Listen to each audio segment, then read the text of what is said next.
Nggak, aman-aman. Oke, apa kabar nih Mas Akbar? Kabar baik. Alia, gimana kabarnya di sana? Baik, alhamdulillah. Cukup excited sih Mas hari ini mau bahas soal Hmm, ARB, walaupun ARB sebenarnya ya. udah di akhir bulan ya. Iya. Padahal di kebijakannya di awal tanggal 4 September, tapi kita Hmm, bahasnya iya. di akhir bulan. Sebenarnya nih Mas Akbar, sebelum kita mulai Hmm, lanjut ke ya. sesinya gitu ya. Hmm, Salah satu alasan Tagi Live kali ini kita adakan di akhir bulan dan juga membawa topik ARB ini sebenarnya lebih kepada dari kemarin tuh dari tim tuh sebenarnya kita sedang memantau nih kira-kira tuh bagaimana sih reaksi pasar terhadap perubahan yang sebenarnya cukup signifikan juga ya gitu dengan ya. angka yang sebelumnya semuanya flat gitu ya Ya. tiba-tiba sekarang udah ada tier-tiernya lagi gitu kan kira-kira yang Ya. harga saham berapa dapat berapa ARB itu kan juga sebuah adjustment ya buat investor Ya. pemula termasuk saya sendiri gitu Mas Akbar jadi cukup kita mulai dulu nih gimana gimana ya reaksinya gitu baru makanya kita naruhnya di akhir bulan ini gitu. Mas Siap. Akbar sendiri gimana nih Ya. pandangannya terhadap kebijakan ARB yang simetris ini? Oke, ya jadi kalau kita bicara mengenai auto rejection ya itu kan merupakan pembatasan minimum dan maksimum suatu kenaikan atau penurunan harga saham itu sendiri ya. Jadi kayak bang kalau ketika ditetapkan oh sekian persen ARB-nya berarti dia sudah tidak bisa naik lagi gitu ke atas bisa atau kalau bisa turun dia sudah nggak bakal bisa turun lagi gitu. Nah ini sebetulnya kalau bisa kita lihat sekarang ini kan ARB simetris itu merupakan ya awal mulanya emang seperti itu gitu ya. Jadi sebetulnya nggak ada yang beda Berubah sama ya? sekali gitu ya. Nggak ada yang berubah. Bagi investor yang baru mulai saat ini ya ya welcome to the capital market. Ini adalah aturan yang sudah umum terjadi sejak dulu gitu ya. Benar. Tapi yang jadi masalah adalah bagaimana dengan para investor di angkatan corona ini sendiri. Kalau Mm-mm. investor pra-corona ya saya rasa nggak akan kaget sama yang begitu. Tapi investor di era corona itu sendiri ya, kalau kita bisa dibilang simetris ya sekarang kan ibaratnya ada satu jengkal, ini satu jengkal lagi, berarti kan sama. Nah, waktu di era pandemi itu kan seperti Ya, ini, jadi asimetrik pas. ya, di mana kejadian pada Maret 2020 itu di mana IHSG itu kan crash ya pada saat Ya, corona itu masuk ke Indonesia terus ada satu suspek ya yang waktu itu nggak salah di Depok Depok di situ ya benar. langsung pada saat itu crash karena saya masih ingat waktu itu saya ngantor di daerah Kuningan saya masih di sana ya waktu itu dan itu semua kita lihat di aplikasi trading pada saat itu wow ini benar-benar luar biasa dan pada saat itu kalau nggak salah kejadian di mana bank itu baru mau bagi dividen dan Oke. sahamnya mereka iya benar-benar hancur banget di situ kan berarti kan apakah masyarakat nih investor tidak meminati si Ya, dividen dari perbankan itu sendiri sampai padahal wah banyaklah perbankan pemberitaan-pemberitaan loh ya Mas ya. perbankan the big banks pada Wah. saat itu dia mau bagi dividen tapi Mm-mm. benar-benar market crash gitu apakah benar-benar ini kehancuran yang di depan mata kita pada saat itu panik kan nah oleh karena itu akhirnya lewat keputusan dari BEI dia menerapkan sistem ARB asimetrik di mana walaupun ada auto reject-nya itu ya kalau bisa kenaikan itu bisa sampai uh, 20 sampai 30 persenan tapi ketika dia turun tidak mencapai 35% alias dijaga maksimal di 7% pada saat itu. Jadi kalau teman-teman ini juga ya mungkin sering baca di ini ada ARA ada ARB gitu jadi ada auto Betul. reject atas kalau di mana batas kenaikan itu ada maksimalnya di situ makanya atas kita sebutnya kalau bisa penurunan kan pasti bawah di situ ya itu ya istilah ARB dan ARA gitu yang memang sangat wajar gitu terdengar di artikel-artikel yang atau di investasi saham itu sendiri jadi memang seperti itu gitu. Nah permasalahannya adalah pada saat market itu crash dan ditetapkan ARB apa namanya asimetrik gitu, banyak juga kan investor-investor saham baru yang akhirnya baru join di sana. Dan waktu itu juga kita lakukan edukasi-edukasi online ini yang Mbak Alia mungkin mungkin sering banget ya ketika pandemi semua WFH mulai banyak webinar-webinar. Iya, webinar-webinar, Instagram live ngebahas mengenai tips investasi saham dan lain sebagainya. Di situ akhirnya banyak lah orang yang akhirnya mungkin dia punya uang dingin banyak gitu ya, lalu dia pengen belajar investasi, dia mulai terjun ke pasar modal pada saat itu. Dan pada saat itu memang yang namanya ARB masih dijaga gitu ya, maksimal 7% gitu. Nah sekarang diberlakukan lagi sistem yang dulu gitu ya, 35% alias simetrik gitu. Jadi bener welcome to the club ya. Ini yang merupakan aslinya perdagangan saham tuh ya seperti ini gitu. Tapi sebetulnya kalau saya rasa ini cukup baik ya, karena balik lagi yang namanya perdagangan di pasar modal di Bursa Efek Indonesia itu juga ya kayak di pasar aja kan, supply and demand di situ ya. Ketika harganya dibatasi ya otomatis bisa jadi kita bisa bilang ini jadi nggak stabil sebetulnya, nggak mencerminkan kondisi yang sebenarnya. Gitu. Nah inilah sekarang ini sebenarnya kalau misalnya mau dia bicara mengenai kondisi yang sebenarnya, kalau misalnya nggak ada batas arah dan ARB mungkin akan lebih kelihatan di situ ya. Cuman tentu saja risikonya juga akan semakin besar sih kalau menurut saya, seperti itu sih Mbak Alia ya. Berarti sebenarnya tuh indikasi dengan berlakunya kembali nih jadi simetris kembali itu in a way itu malah jadi bagus ya, karena menandakan bahwa sekarang keadaan ekonomi kita tuh sudah kembali normal gitu. Kita udah bisa spending dengan normal lagi, nggak ada yang nahan-nahan lagi, berarti perekonomian kita juga sudah baik gitu kan, dengan notabene-nya nih gitu kan, comes back lagi, udah nggak ada yang takut-takut lagi untuk gimana kita bisa memulai merencanakan strategi keuangan lagi gitu, karena kan sekarang semuanya sudah kembali normal gitu ya. In a way itu berarti hal yang bagus ya, dengan kebijakan yang kembali. Iya, sebetulnya sih menurut saya itu merupakan hal yang cukup baik juga ya, karena ini mencerminkan fluktuasi pasar yang sebenarnya gitu ya. Cuman bagi mereka yang mungkin dulu terbiasa, kalau misalnya ARB kan paling cuma 7% gitu ya.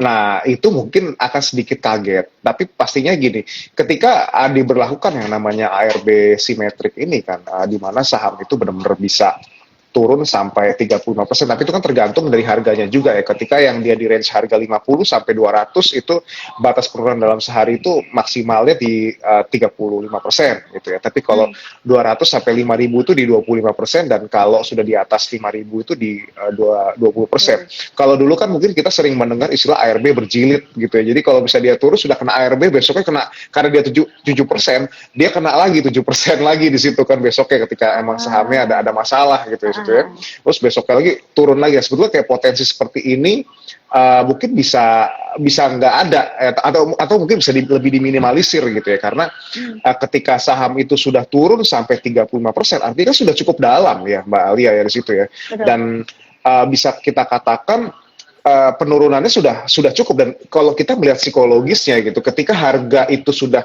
benar-benar dibanting ya, orang tuh akan melihatnya mungkin oke, ini sudah banyak yang menjual ya, mungkin nggak akan ada turun lagi, so mungkin ini adalah time to buy atau gimana lah yang bagi mereka yang mungkin meyakinkan. Tapi disclaimer juga ya, ini pasti saham itu sampai ARB itu pasti ada penyebabnya teman-teman ya. Jadi biasanya ada masalah di fundamentalnya, atau mungkin ada masalah di sentimen, ada satu sentimen yang mana memang nggak terlalu baik buat emiten itu sendiri. Jadi emang ada reasonnya gitu, kenapa harganya sampai dibanting. Sama ketika kenapa kok barang itu nggak laku gitu di pasaran. Ketika barang nggak laku, harganya pasti diobral di situ ya, pasti didiskon gitu atau gitu gimana gitu.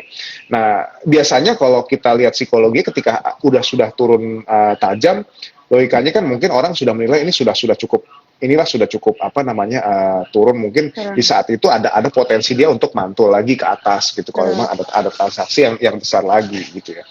Nah jadi memang kalau saya bisa simpulkan ya, di momen seperti ini memang fluktuasinya akan lebih tinggi gitu ya, tapi para investor tuh justru malah di-challenge gitu, dan para traders juga gitu, untuk tidak asal-asalan malahan Mbak Alia. Kalau tidak asal-asalan, jadi hati-hati. refleksi diri. Cuma ini positif banget. Jadi kita nggak bisa asal-asalan dalam pilih-pilih saham di sini. Kalau menurut saya, Ya, kalau dulu mungkin ya kita lihat di banyak era kehilangan buat pandemi. gorengan kan. Sebetulnya kalau waktu pandemi itu kan banyak memang perusahaan-perusahaan yang cash flow-nya ya mohon maaf operating cash flow-nya masih negatif gitu ya. Cuman rally-nya luar biasa gitu karena sentimen apalah pada saat itu ya saya sebut salah satunya mungkin kayak kayak dia punya investasi di mana lalu dia cuan lalu akhirnya jadi positif gitu. Terus habis itu ada juga kayak bank digital lah ya ini mohon maaf banget jadi ya itu kan seperti itu mungkin ya mereka masih rugi tapi kok sekarang kita kan memang benar-benar dari bottom line-nya sudah harus bagus gitu ya dari Ya. sini dari apa ketika adanya ARB karena ketika itu jelek gitu ya ya nggak menurut kemungkinan dia akan hancur juga harganya gitu sih Pak Ali ya. Oke, jadi memang sebenarnya justru sekarang tuh malah saat yang menarik juga ya buat para investor dan trader untuk lebih mempelajari lagi nih kira-kira si emiten A yang mau dibeli itu seperti apa sih gitu kan. Bukan malah menjadi sesuatu yang harusnya ditakutin dan malah disegani itu. Karena sebenarnya sebelumnya nih Mas Akbar nih, aku tuh pernah ngelakuin coba buka pola gitu di Instagram. Yeah. Hari pertama terjadi kebijakan tersebut gitu. Yeah. My friends di sini tuh ada yang cuan atau malah udah ada yang rugi gitu. Itu tuh 50-50 hasilnya gitu. Ada yang bilang cuan, ada yang bilang wah udah mulai udah nggak cuan nih gitu, udah semerah semuanya gitu kan. Berarti kan sebenarnya in a way juga itu menjadi momen yang harusnya bisa membuat para investor ataupun trader untuk relook lagi nih strategi mereka gimana sih gitu. Apalagi sekarang sudah di 3 bulan terakhir ya Mas, apa 4 bulan terakhir menuju 2024 gitu kan. Nah gimana nih dari Mas Akbar, kira-kira ada pandangan nggak atau misalnya ada wejangan gitu kira-kira dengan adanya simetris ARB itu dan perubahan sekarang gitu sebagai seorang investor dan trader tuh kita harus ngapain sih gitu? Oke, jadi sebetulnya mungkin kalau kita lihat kayak mereka yang sering trading gitu ya jangka pendek mungkin kayak scalper gitu mungkin mereka bisa diuntungkan lagi ya di sini ya ketika ada ARB penurunan itu bisa semakin dalam di situ mungkin kalau analisis teknikalnya dia tepat atau bagaimana lah itu mungkin bisa diuntungkan lagi cuman balik lagi kalau even kita trading gitu ya seharusnya kita harus lihat juga sahamnya itu saham apa jangan sampai kita trading saham-saham yang memang fundamentalnya jelek. Balik lagi, ini tadi saya sudah ingatkan ya.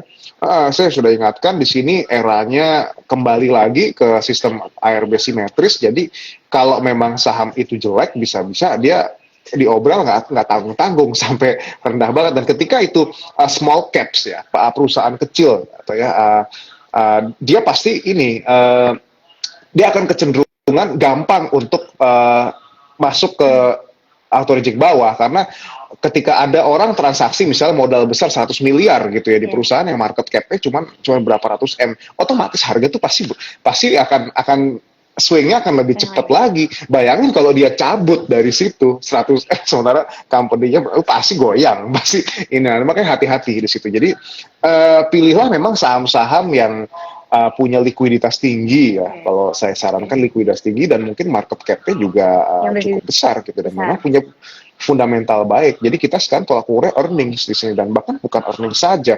Kalau memang kita bisa lihat operating cash flow-nya dia positif ya artinya kan dia punya bisnis yang memang bisa menghasilkan uang dan bisa memutar roda perekonomian dari si company-nya itu. Itu itu sangat baik di situ. Jadi memang sekarang analisis fundamental sangat diperlukan gitu ya ketimbang teman-teman cuman ya berdasarkan rumor lah kayak gitu. Iya, jangan ya oke lah kalau misalnya technical kita juga perlu lah. Cuman fundamental itu nggak kalah penting gitu ya. Bahkan sudah banyak juga trader-trader rata-rata yang memang dia profesional dia nggak akan asal-asalan trading gitu ya di situ ya. Karena kalau kebanyakan spekulasi kayak gitu yang ada malah bermasalah di ujung hari gitu. Jadi pada kita ini mendingan kita sudah jaga-jaga kita pilih yang fundamental bagus gitu ya. Oke, berarti tadi kalau yang aku dapat dari Mas Akbar tuh berarti pertama tuh balik lagi ya kita memang harus kuat dalam analisis fundamentalnya dan kita kembali lagi juga ngelihat emitennya. Nah, buat yang baru masuk nih, misalnya baru mulai mau berinvestasi dan juga baru mulai mau trading gitu, dari Mas Akbar ada nggak sih gimana caranya mengatur finansialnya gitu kayak tadi pertama satu sudah kita dapatkan bahwa coba kita pilih emitennya yang likuiditasnya tuh Ya. lebih tinggi gitu kan. Nah, kira-kira tuh apalagi sih yang harus kita antisipasi secara psikologis gitu? Kan Oke. tiba-tiba juga ngelihat ARB yang merah langsung ARB 35% kan kaget juga ya. Ya, ya, ya. Actually gini, saya sering banget ngulang-ngulang kata ini ya. Cuman karena banyak orang yang mungkin masih belum paham esensinya bagaimana. Tapi ini adalah hal penting yang harus dilakukan ketika kita mau terjun ke saham. Coba tanyakan ke diri sendiri ya. Kenapa kok kita harus ke saham? Gitu ya. Terus kenapa harus sahamnya yang itu gitu? Seberapa beruntung sih kita beli saham itu di harga sekian kayak gitu? Kita tahu nggak gitu? Jadi simpel aja. Kalau misalnya kenapa kita harus ke saham gitu ya? Sekarang katanya returns-nya gede. Nah returns-nya gede, oke, returns-nya gede gitu ya. Terus tujuan ultimate goals-nya mau buat apa saham itu?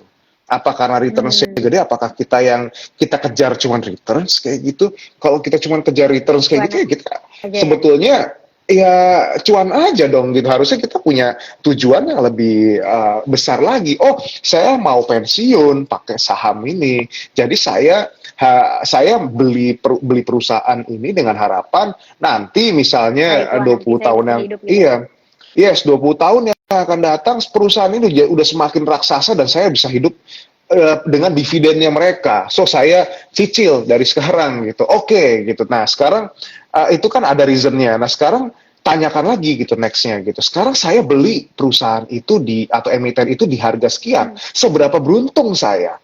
Nah, bisa jadi saya nggak beruntung. Karena kenapa? Karena ternyata banyak orang yang sudah beli itu di harga lebih rendah. Saya beli kemahalan di sini. Nah, berarti kan itu suatu hal yang emang harus kita evaluasi lagi gitu. Iya bagus perusahaannya, tapi kita beli di harga berapa sih gitu. Kalau memang kita belinya kemahalan juga market itu menghargai perusahaan itu sedemikian mahalnya, kita nggak untung di situ. Malah bisa jadi sebaliknya gitu ya. Yang kita dapetin bukannya harganya naik ya, walaupun kita dapat dividen tapi kita modalnya kegerus-gerus juga di situ, sama aja bohong gitu ya.